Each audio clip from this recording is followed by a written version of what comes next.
There's something incredibly powerful about a woman who chooses integrity over approval. It's not loud. It's not showy. It's not the kind of power that demands attention, but it commands respect. Because when a woman decides that her values matter more than how she's perceived, she becomes unshakable.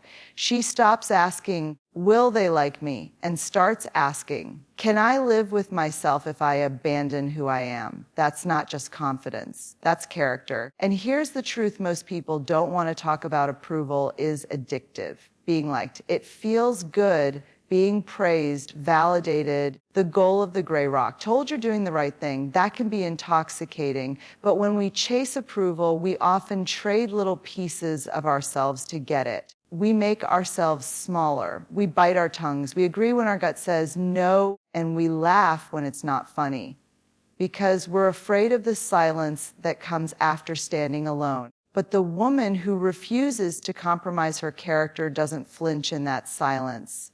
She knows that losing the crowd is better than losing herself. She's not rude. She's not defiant for the sake of rebellion. She's just grounded. And that kind of grounding doesn't come from ego. It comes from doing the hard work of who you are when no one's clapping. This woman understands something essential. Integrity is not about being perfect.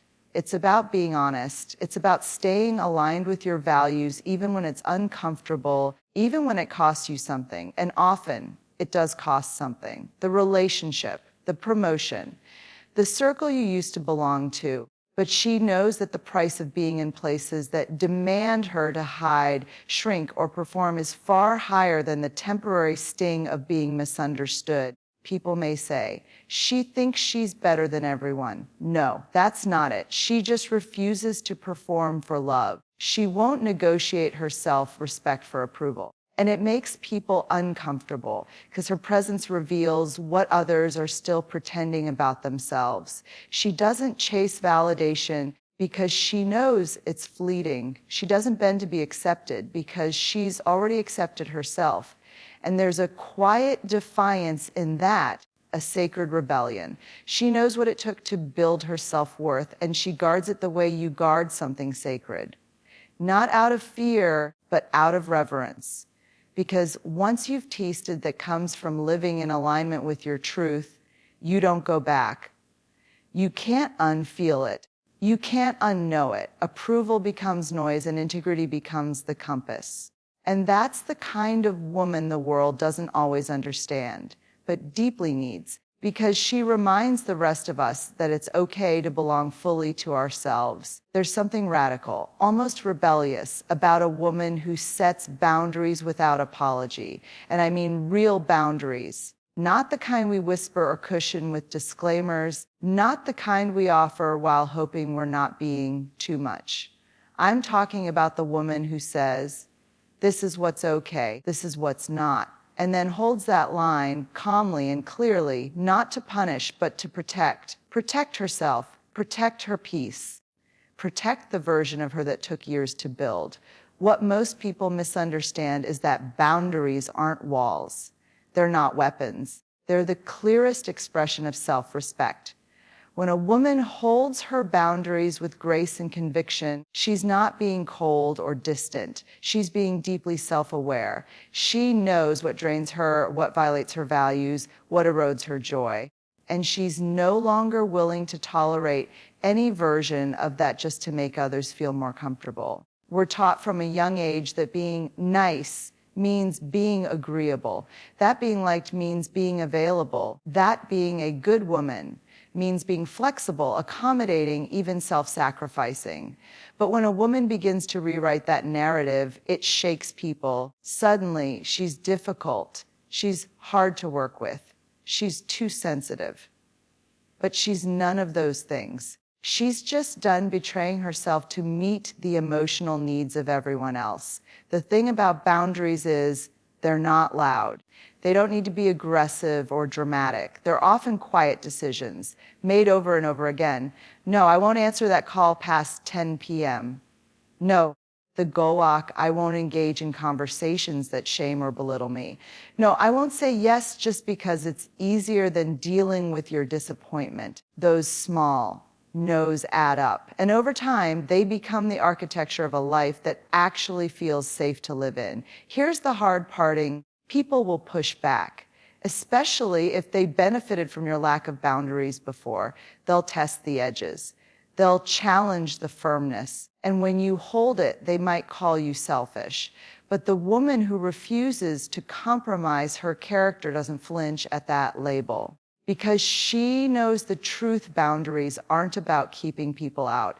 They're about letting the right people in, the ones who honor your space, not exploit it. She doesn't explain herself anymore. She doesn't over-apologize for protecting her energy. She trusts that the people who are meant to stay in her life will understand, and the ones who don't were never really seeing her in the first place. That's the beauty of it. Boundaries don't just keep the noise out, they let clarity in. And a woman who knows how to draw that line lovingly but firmly isn't difficult, she's clear. And clarity is a gift. It says, here's where I end and you begin. It says, I value myself enough to choose discomfort over resentment. And when a woman starts choosing herself in that way, everything in her life begins to shift. One of the most misunderstood forms of strength is vulnerability. We tend to picture strength as armor. Stoic, tough, untouchable. But real strength, it's the exact opposite. It's soft, it's exposed. It's the woman who's willing to show up fully as herself, even when it's messy, even when she doesn't have all the answers, even when her voice trembles. She owns her vulnerability, not as a weakness to hide, but as the source of her courage. It takes nothing to pretend. We can all put on a smile. We can all say, I'm fine. When we're falling apart, we can all hustle to be impressive, polished, perfect, but it takes a whole different level of integrity to say, I'm not okay right now, but I'm here. I'm trying. That's the woman who's dangerous in the best way, because she's not trying to win anyone over. She's not performing. She's just being real. And you can't manipulate someone who's willing to be seen fully. She doesn't cover her scars. She doesn't shrink from her past. She tells the truth about where she's been because she knows it doesn't make her less worthy. It makes her more human. And in a world obsessed with image, that kind of truth is rare. When she says, this is me, without flinching, she invites others to do the same. That's the paradox. The vulnerability feels risky, but it's actually the only path to connection. And she knows that. She's learned, sometimes the hard way, that pretending to be invincible builds walls, not bridges. That people may admire your strength, but they connect to your honesty. So she stopped hiding. She stopped editing herself into something more palatable.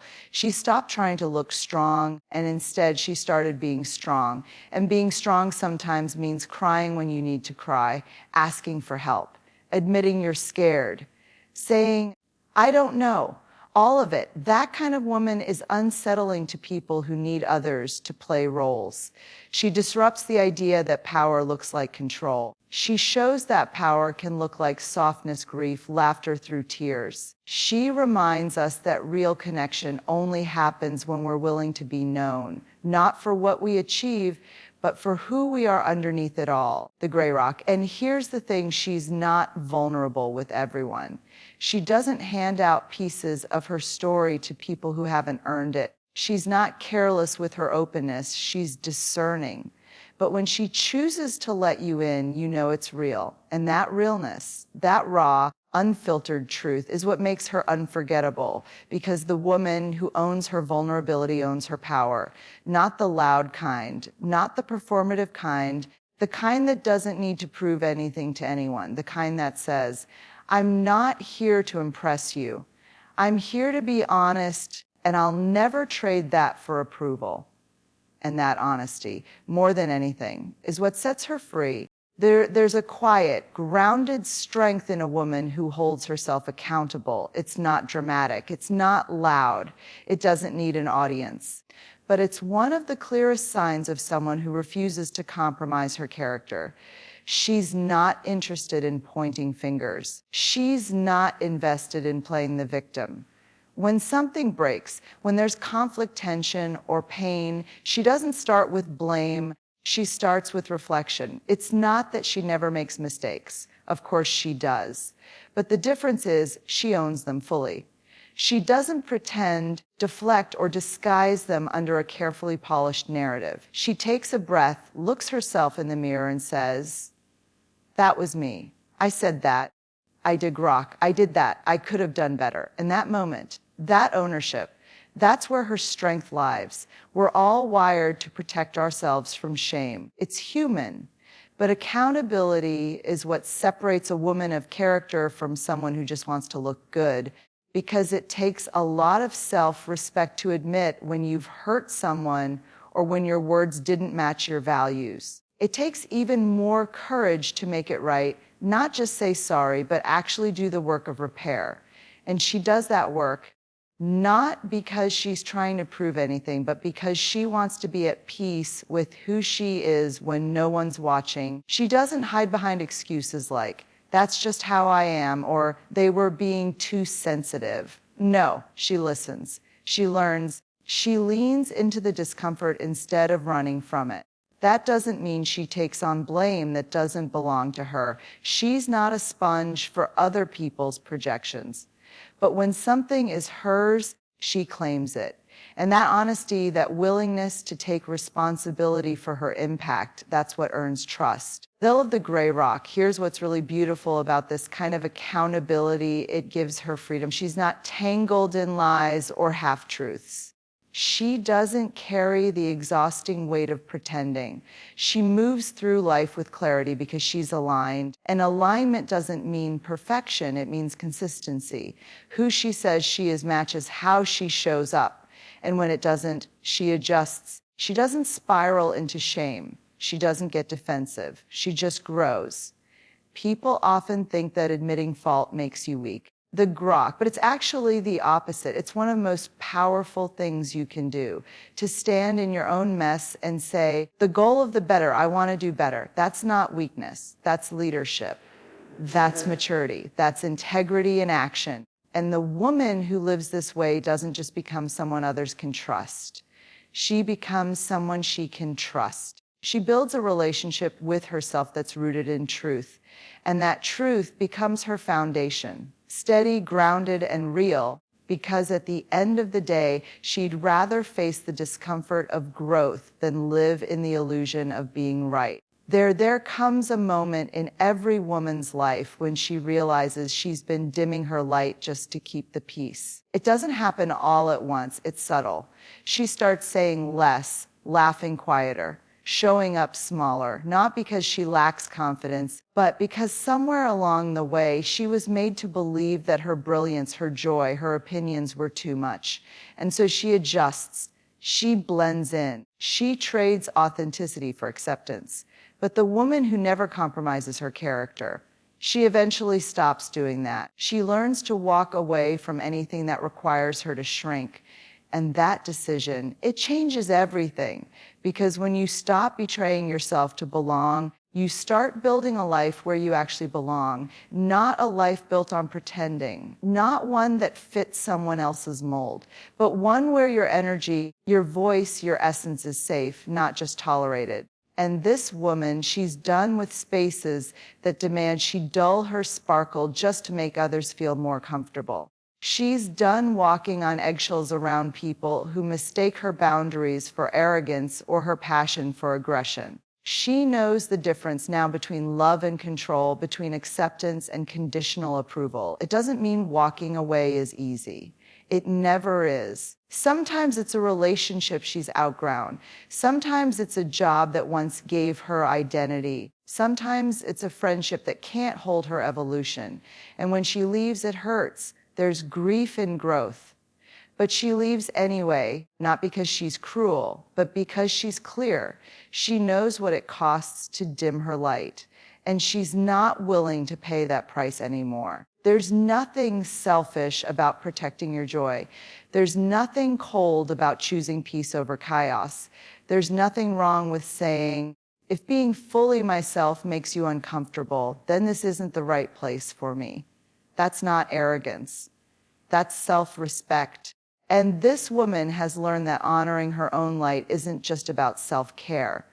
It's about survival. Because when you live in a constant state of self-betrayal, it chips away at your soul. So now she pays attention to how she feels when she walks into a room, to how her body reacts around certain people, to whether she's thriving or just tolerating. She listens to that inner voice that says, "This isn't it."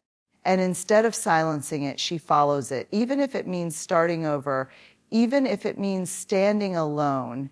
And when she walks away, she doesn't explain, she justifies, she doesn't water it down, she simply chooses herself, fully, fiercely, without apology. Because once a woman has tasted the freedom of living unmuted, she'll never again settle for a life that demands she go quiet. There's a certain posture a woman takes when she stands tall in her truth. You can see it before she says a word. It's in the way she enters a room, not seeking permission, not needing validation, just rooted, not in ego, but in clarity. She's not louder than everyone else. She's just clear about who she is. She doesn't twist her truth to make it more digestible. She doesn't soften her story to protect other people's comfort. She tells it as it is because she's learned that truth doesn't need decorating. It just needs courage. And it does take courage because truth is disruptive. It makes people uncomfortable, especially when they're used to the version of you that was quiet, agreeable, easily shaped, gray rock.